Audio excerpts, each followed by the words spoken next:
Picture a quiet corridor, lights dimmed, no movement around you. Everything feels contained. The story begins gently, without urgency, designed for sleep. They have me on a cot near the outer hull, where the ship's skin runs thin and the gas giant fills the viewport like a diseased eye. The medbay lights are low, the air tastes of disinfectant and burnt circuitry, and there is a constant low groan from the structure as we ride the upper drag of the atmosphere. Someone decided the sound was soothing. It isn't. It just reminds me that drop is always there, waiting. They told me to start from the beginning, before sedation sinks its hooks too deep and before the memory picks its own order. So I will. I will put it down the way it happened, or close enough, and if anyone reads this later, they can decide whether to classify it, ignore it, or choke on it. We were a boarding platoon on a contract carrier, cycling between dead platforms and contested stations along the outer fringe. Most jobs were dull, a lot of mag walking through abandoned hulls, clearing out squatters or seizing control rooms from overstretched security teams. The armor made us heavy and safe. The drills kept us numb. You step off the drop cradle, lock to the hull, move, clear, secure, extract, over and over until you forget the count. The order for the Belial platform came in during a maintenance shift. Helium mining structure, upper atmosphere of an unnamed gas giant, corporate tag codes we didn't need to memorize. The beacon had gone dark 49 hours earlier. Backup telemetry showed a gradual loss of power alignment, a slow sag in orbit, then nothing. Command's briefing called it probable systems failure with possible opportunistic hostile boarding. That was the clean phrasing for sabotage, mutiny, or a rival's raid. They assigned 2 squads, plus a small tech team and a single consultant. The word hung strange in the room. We usually got auditors, inspectors, liaison officers. Consultant sounded like someone who didn't fit into our standard box. We met him in the ready bay. He looked grown for the place, older than most of us by 20 years, shoulders narrow inside a borrowed vacuum harness, skin pitted by old burns along his jaw and throat. His eyes tracked the suits and weapons with a familiar sort of hatred, like someone who had tried to leave all that behind and failed. His lungs whistled when he breathed, a high rasp. No one introduced him properly. His name tag was blank. Our lieutenant just said he had prior experience with non-standard biohazards, and that he was to be protected and obeyed in all matters relating to contamination risk. The rest of the time, he was to be ignored. I remember tightening the seals on my suit and looking at him through the visor, wondering what kind of hazard left scars like that, and still got a man sent back into service. After what came later, I understand. Once you've seen something and lived, you belong to it in ways the record books don't show. The drop to Belial was routine. The carrier's shuttle bay opened to a slice of the gas giant's upper atmosphere, clouds banded in sickly bands of orange and green, lit from below by lightning flashes that ran for hundreds of kilometers. The platform floated inside that, anchored by gravitic pylons that glowed faintly against the storm. On the way in, we saw that the whole structure leaned off axis like a tower whose foundations had shifted. My mag boots touched down first. The hull plating under my feet felt wrong. It flexed more than it should have, a slow, rubbery give beneath the metal. I told myself it was just the hull responding to drag stresses, the platform fighting the atmosphere with half its stabilizers offline. We advanced in 2 files along the exterior maintenance rail. The winds pulled against our bodies, tugged at our lines, whispered over the suit audio like distant voices. The platform's own running lights were dead. Only our helmet lamps and the occasional flicker of internal power bled out through ports and seams. My wrist sensor gave a continuous, low-level flicker of interference. Storm EM, I thought. Routine. We had been warned about that in the briefing. Between the planet's magnetosphere and the reactor output, we were going to be half blind on instruments. Keep it line of sight, the lieutenant had said. Trust your eyes and your angles. At the main airlock, we found the first sign that this wasn't just a power failure. The outer door was jammed half open, teeth of the mechanism fused in place. Frost had built up in jagged ridges around the edges, but it wasn't the clean, white frost of leaking atmosphere. It was a translucent film, almost glassy, that caught our light and split it into faint colors.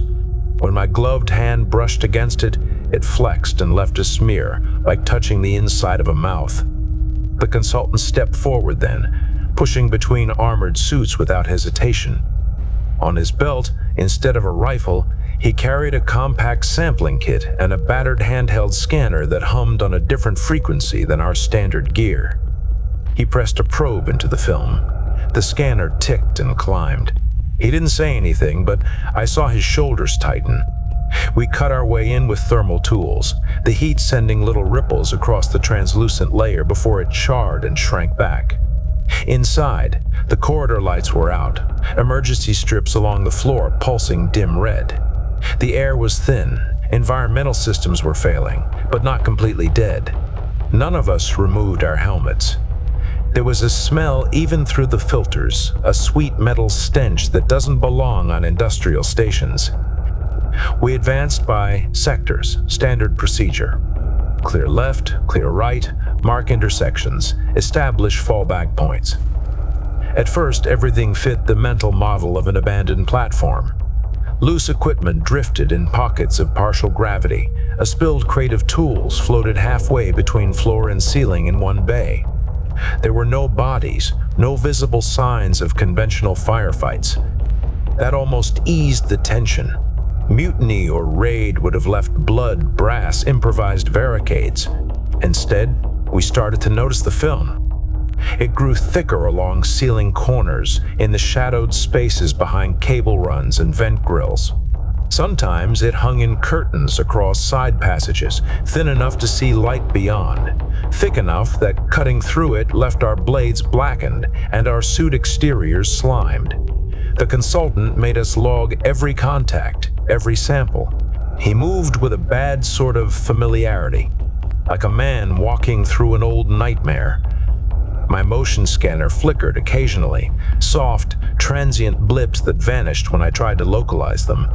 I chalked it up to atmospheric particulates reacting to the sensor sweep. The alternative was to assume something was moving inside the walls. We lost Trooper Hesk in a junction near an equipment loft. It happened fast and stupid, the way most of the bad things do. He lagged a few meters behind, pausing to tag a locker bank for later inspection. The rest of us drifted forward into the next corridor, our lights painting parallel lines on the bulkhead. Helmets crackled with static. Then his locator icon on my HUD jumped sideways, dropped 2 meters, and cut out.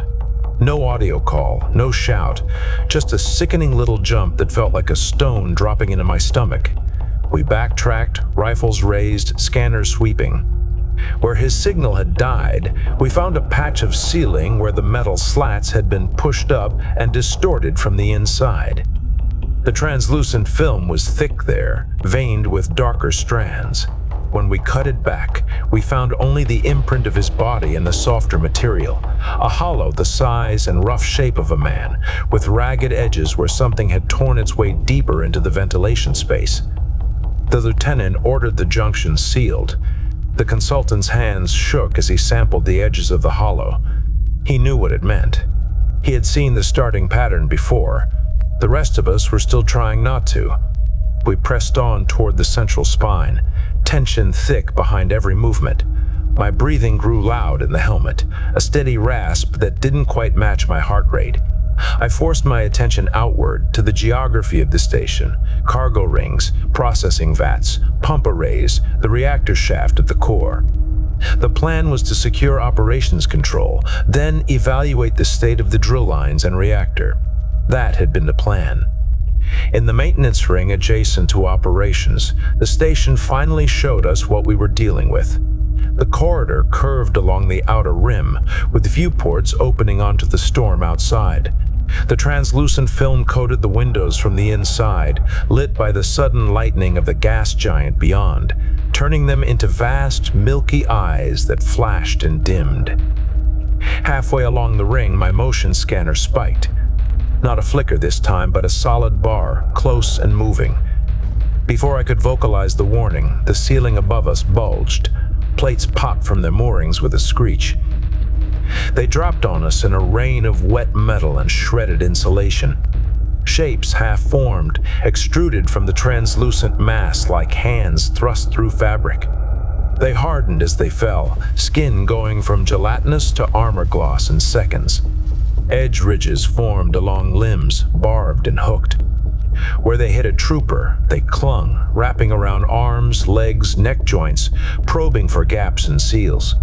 I remember firing my mag shot on reflex, the recoil hammering into my shoulder, steel slugs tearing chunks out of bodies that weren't really bodies.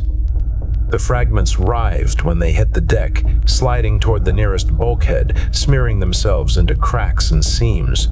Screams cut through the comm-net before the squad leaders shut down open audio. One trooper in front of me went down hard, his visor spattered with some kind of corrosive fluid that hissed and pitted the polycarb. He clawed at it uselessly. Another disappeared under a knot of thrashing limbs that dragged him up into the ceiling cavity, leaving a smear of half-melted armor on the deck. We responded the way we were trained, fall back by fire teams, overlapping fields of fire, grenades to clear ceiling spaces. The grenades did more harm to the structure than to the attackers. The thermal cutter on my hip became a weapon of last resort, slicing through masses that tried to encircle my legs, the heat making them bubble and retreat with a sound like boiling fat. By the time we forced our way out of the ring and sealed both ends, our numbers were down by a third. The survivors' armor was scarred with chemical burns and scratches that went deep into the underlayers. No remains of the attackers were left in usable form. Anything we killed had smeared itself back into walls and vents, leaving only warped metal and a smell like burnt copper. In the aftermath, the consultant finally spoke with authority. His voice cut through the command channel, shaky but hard. He told us we were not dealing with a simple infestation or parasite, but a coordinated colonial organism capable of shaping its own attack forms from absorbed material. He had names for it that didn't matter, taxonomic strings that gave the illusion of control. The important part was its behavior. He said it followed electrical and thermal gradients, colonized cavities, spread along conductive paths. It favored reactor assemblies, power conduits, and structural anchors. It grew a central mass, a breeder core, that orchestrated the rest like organs in a body. Kill the core, and the outlying tissues might collapse. Fail to kill it, and the structure would become part of the organism until it tore itself free or fell. The lieutenant wanted to hear that we could contain it. The consultant did not give him that comfort. He said the only containment that had ever worked was complete destruction, high heat, deep burn, no survivors within the affected structure. Command didn't share his urgency. From their vantage point in orbit, watching through lagged telemetry and partial scans, this still looked like a salvageable asset. They ordered us to proceed to operations, secure the core data, and establish whether the platform's production could be restored after biohazard clearance. We obeyed. That is what troopers do. Operations control was half fused to the organism. Consoles bulged with growths. Screens were veiled by fine membranes that responded to our presence with slow, rippling contractions. The central station, where the platform's master systems used to be managed, had become a thick column of translucent tissue shot through with glimmering fibers. The consultant's scanner wailed in a steady, rising tone that ended in flatline. We couldn't access the controls. We couldn't even be sure the platform's logic core still existed as a discrete entity. The organism had eaten its way through circuits and housings, replacing them with its own biochemistry. The lieutenant relayed status to command. There was a long pause while someone up there argued with someone else beyond our hearing. Then the order came down: reach the reactor. Assess stability. Plant charges if required, but hold off on irreversible actions until senior decision-makers reviewed projected asset loss. We started down into the reactor shaft. By then, our numbers were low enough that the column of troopers felt thin, like a skeleton missing ribs. The stairs wound around the shaft in tight spirals, interrupted by maintenance platforms and access hatches. Our lamps probed downward and found nothing but darkness and occasional glimmers of bioluminescence. As we descended, the translucent film thickened. It coated railings and steps, pulsed under our boots when we stepped on it. At one landing, my foot broke through a thin crust and sank to the ankle in a warm, fibrous medium that clenched around the armor. I tore it free with the help of another trooper, leaving a piece of outer plating behind. The organism didn't waste anything. It absorbed the broken plate, its surface wrinkling as it pulled the metal under. When we reached the reactor level, we stopped thinking of the organism as patches or infestations. The reactor hall, once a cathedral of machinery with the core suspended in a web of conduits and coolant lines, had transformed into something else entirely. A mass hung from the ceiling down to the core housing, a great swollen shape like a cluster of tumors fused together.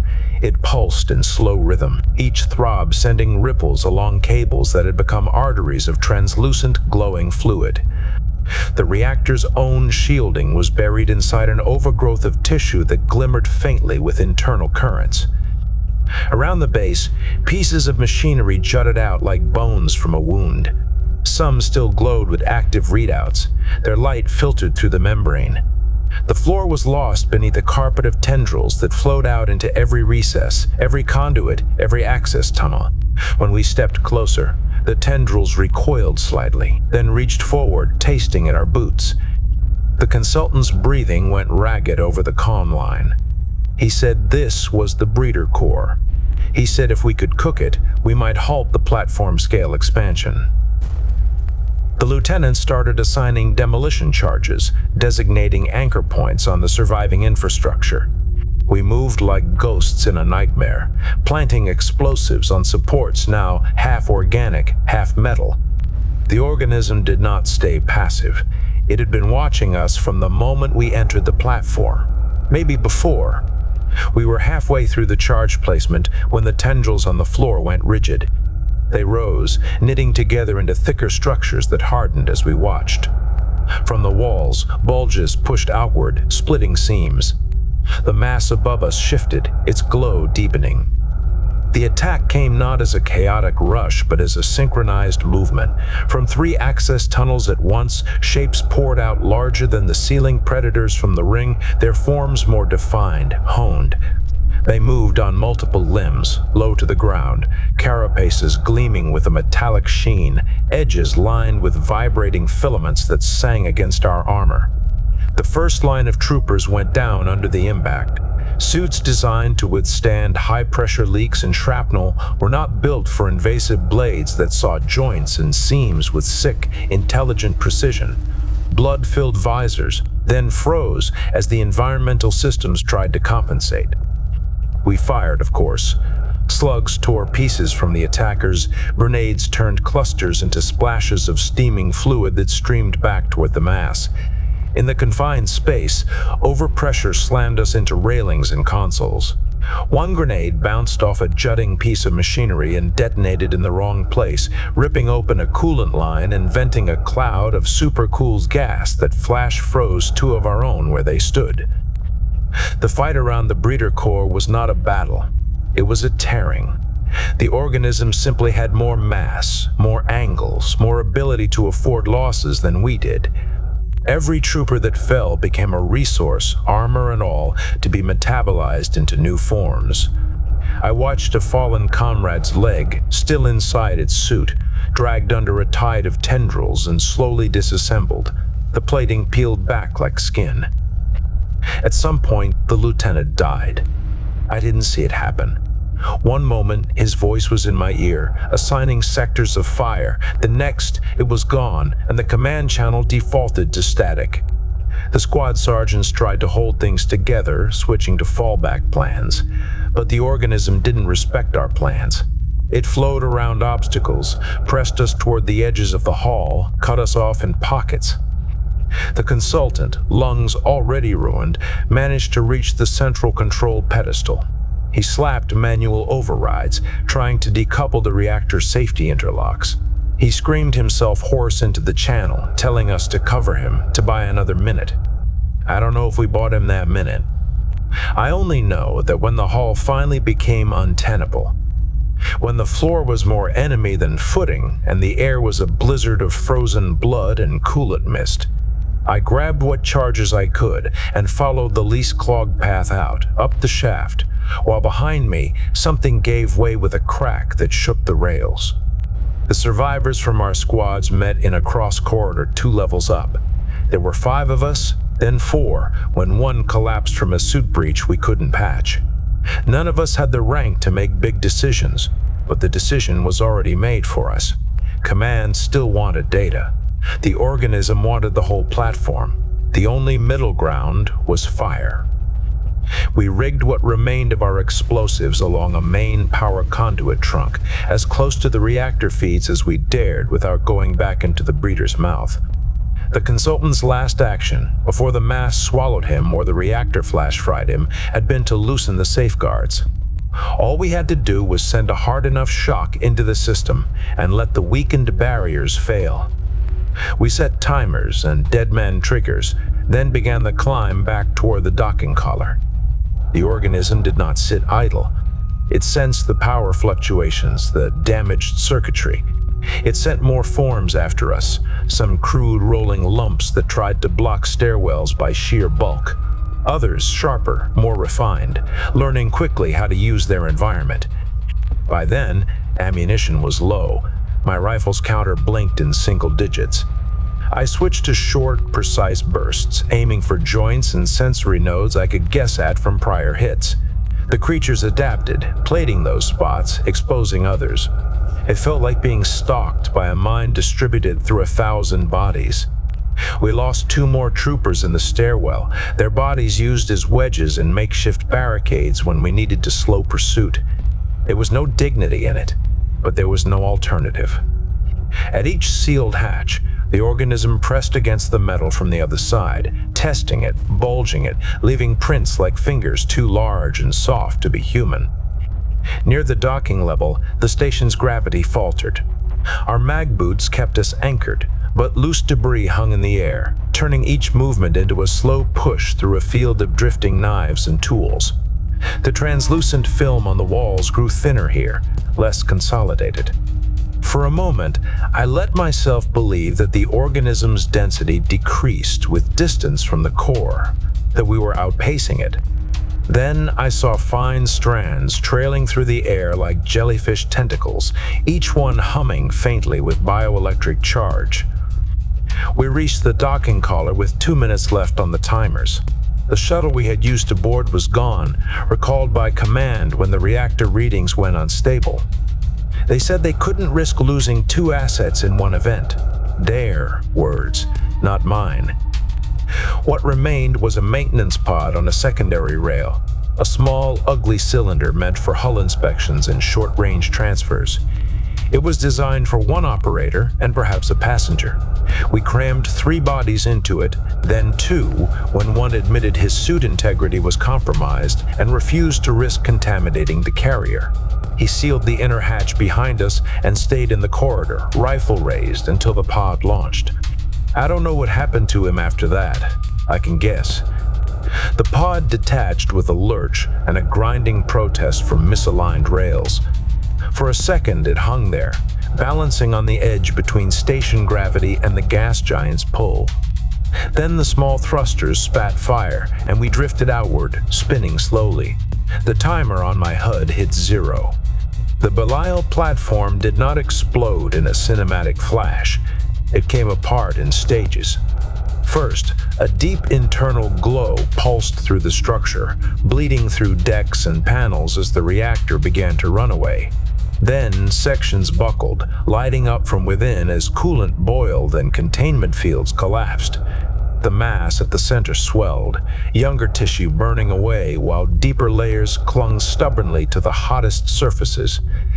From our vantage point in the tumbling pod, we watched the structure sag. One of the gravitic anchors failed, tearing free in a spray of metal and molten tissue. The whole platform tilted, bleeding fire and debris into the atmosphere below. Only then, in the turbulence of its own death, did the organism reveal just how much of the platform it had claimed. Sheets of translucent material tore loose from hull segments, flapping in the drag like skin peeling from a corpse. Filaments stretched and snapped, each one trailing small, glowing nodules that drifted out and away, caught by the planetary winds. The pod shook as shock waves passed through the thin air. Instruments went haywire. At one point, we spun in a full roll, and the burning platform filled the viewport entirely, a descending star wrapped in its own shed organs.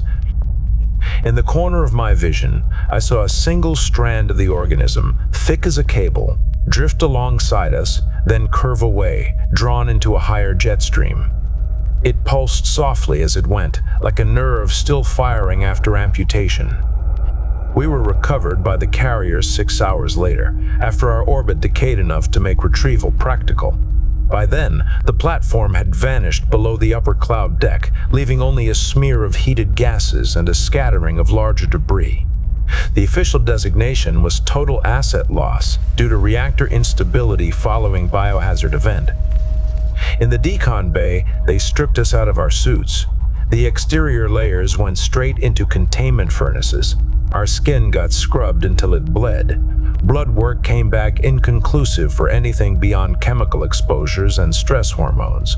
They called that a good sign. Now I lie on this cot, lungs sore from inhaled irritants, arm wrapped in foam where the thermocutter back splashed onto my own flesh. They want a coherent narrative before sedatives and reconstructive procedures make everything foggy. Coherence is difficult when the mind keeps circling back to the same image, white strands drifting in orange clouds carried sideways rather than down. Did we kill the organism? Locally, yes. The breeder core at Belle-Isle is ash, if anything survives of it at all. The station is in pieces somewhere below, sinking into pressures no human structure can endure. But organisms like that are not plans or conspiracies. They are processes. The first probe that encountered it years ago, the one that left the consultant burned and wheezing, brought back trace contamination in scorched metal and cracked seals. That was enough to seed Belle-Isle when some cost-cutting supervisor chose to salvage components instead of scrapping them. I think about that chain, one decision, one cluster of spores or cells carried from one piece of hardware to another, given power, structure, time. A breed core grows, learns, adapts. We stumble into its new home and call it anomaly, then threat, then target. We burn it with nuclear fire and call ourselves cleansers. Outside the viewport, the gas giant rolls slowly, its cloud bands shifting across each other in endless, grinding patterns. Lightning crawls along the edges of storms larger than continents. Somewhere in that depth, the remains of Belle-Isle fall and fold and are erased.